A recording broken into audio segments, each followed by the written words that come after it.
Au nom du Père et du Fils et du Saint-Esprit et de la Mère de Dieu, ainsi soit-il.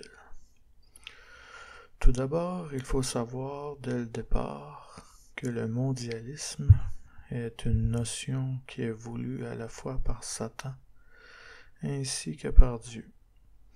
Alors c'est une cause perdue d'avance que de vouloir s'y opposer, car même si on s'oppose au mondialisme dans le but de s'opposer à Satan, Dieu lui-même n'interviendra pas en notre faveur, car il faut savoir que cette diversité culturelle qui définissent les nations que les humains s'inventent au gré de leur imagination et qu'on réinvente sans cesse d'une époque à l'autre, n'existe tout simplement pas aux yeux de Satan et de Dieu.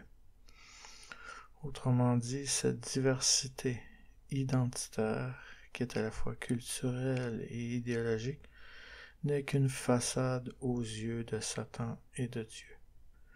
Une façade qui nous cache cette seule réalité, qu'il n'y a que deux nations ou deux races qui existent sur la terre, soit celle de Satan et celle de Dieu. C'est d'ailleurs pour cette raison que les interventions de Satan, ainsi que celles de Dieu qui se manifestent dans notre réalité temporelle, font totalement abstraction des frontières géographiques que les nations s'imposent à elles-mêmes pour se définir. Car il faut savoir que sur une terre où il n'existerait aucun humain, ces différents pays n'existeraient même pas, ni même l'État d'Israël. Car la terre en soi n'a pas d'identité à transmettre à personne. C'est uniquement les humains qui lui donnent des identités géographiques qu'elle n'aurait même pas par elle-même sans l'intervention humaine. Alors ce mondialisme universel où les frontières n'existent plus, qu'on tente présentement de construire, a déjà existé dans un passé biblique lointain. Mais c'est un mondialisme qui est entièrement dévoué à la cause de Satan. Car il faut savoir que Satan a toujours recherché, autant que Dieu, à unir l'humanité. Car il sait très bien que tout royaume divisé contre lui-même sera détruit, et toute ville ou toute maison divisée contre elle-même tombera. Saint Matthieu chapitre 12, verset 25. Cependant, contrairement à Dieu, Satan est incapable d'unir l'humanité par les liens de l'amour d'une patrie qui serait universelle. Alors il ne lui reste que la dictature pour y arriver, et c'est cela qu'il cherche à réaliser en ce moment, comme dans le passé au moment de la construction de la tour de Babel, où l'humanité n'était pas divisée par des distinctions culturelles et linguistiques, des distinctions que seul l'amour de Dieu peut effacer afin de nous unir. Car comme l'affirme Jésus, celui qui n'est point avec moi est contre moi, et celui qui n'amasse point avec moi disperse. Matthieu chapitre 12, verset 30.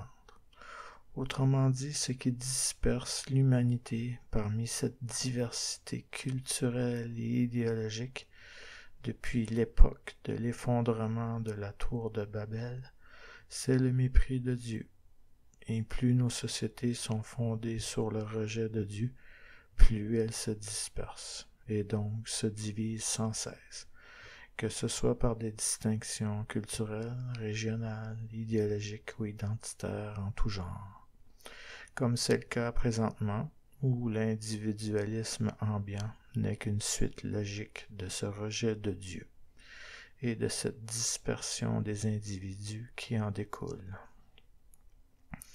Alors cette recherche des anti-mondialismes à vouloir préserver des divisions géographiques entre les nations est la meilleure façon de ne pas avoir le soutien de Dieu dans leur combat contre ce mondialisme autoritaire de Satan. Car nos divisions sont inhérentes au mépris de Dieu. Car Dieu lui-même a sa propre version du mondialisme, qu'il n'imposera jamais, car le véritable amour est toujours libre et volontaire. Mais ce mondialisme qu'il prône demeure ce seul chemin étroit qui nous conduit vers son paradis, où il n'y a plus de division en tout genre, mais qu'une seule unité parfaite, soit une seule patrie. Autrement dit, Dieu disperse que ce qui s'oppose à lui, et Satan, étant pleinement conscient de cela, ne voit aucune autre solution qu'un d'imposer sa propre version du mondialisme par la force d'une dictature mondiale sur l'humanité entière. Une dictature qui existe déjà en bonne partie sur le plan individuel par le péché originel au moment de notre naissance.